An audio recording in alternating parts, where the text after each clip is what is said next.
Реформата на Јован Кукузел.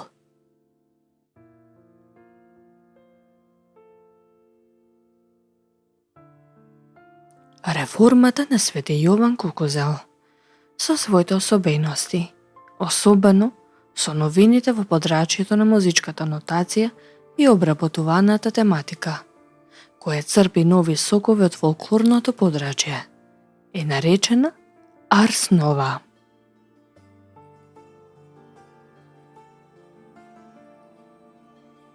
Аколов представува збирка на правила, кои се однесуваат на вршењето на литургиските чинови во Источната црква.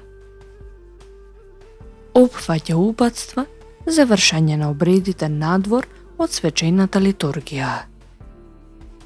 Тие правила се опфатени во часословот, кој одговара на официумот во Западната црква. Се среќава во новиот тип манускрипти, кои датираат од почетокот на 14 век, кои се поврзуваат со Арс Новата во Источната црква и со делото на свети Јован Кукузел.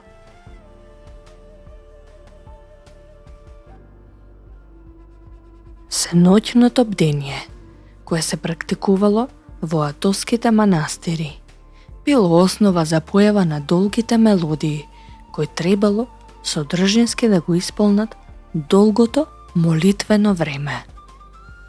Затоа делата на свети Јован Кукузел се пространи и траат многу долго.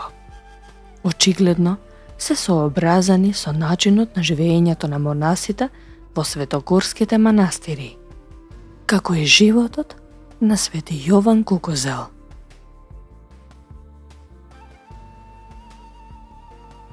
Преплетувањето на напевите од разнородни гласови, тоест модулациите, се појавуваат во пападикискиот стил на пење со цел да се внесе елемент за поголемо разнообразие во мелодијата.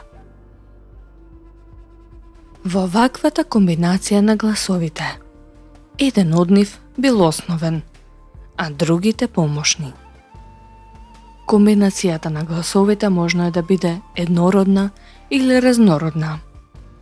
Се почесто во делата на Јован Кукузел се користат знаците за означување на премин од глас во глас, наречена вторе.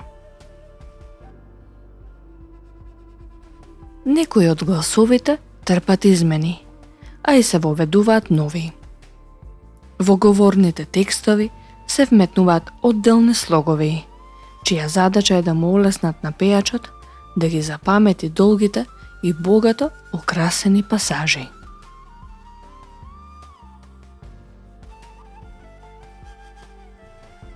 Богатството на афони или хирономични знаци е една од главните карактеристики на Кукузеловата нотација, што воедно го искажува стремежот за нагласување на содржината на делото. Новата нотација ги задржала диастематските знаци од претходната, тоест од медио-византиската. Но таа се разликува од неа со зголемувањето на ритмичко-динамичките знаци, чиј број пораснува до 40. Овие беззвучни знаци се однесувале на онаа другата страна од песнопението, која денес би можеле да ја споредиме со интерпретацијата и изразните можности на ритмичко-динамичките елементи.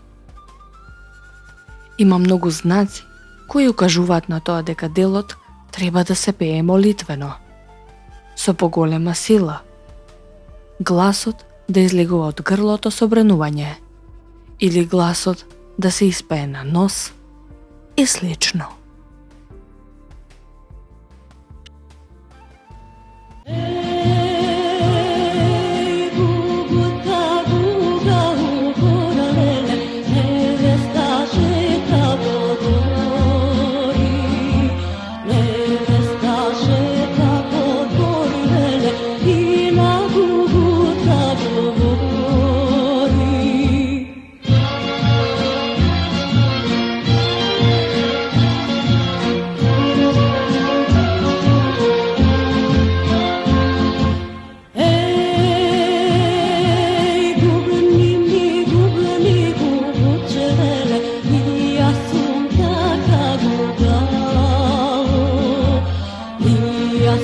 таква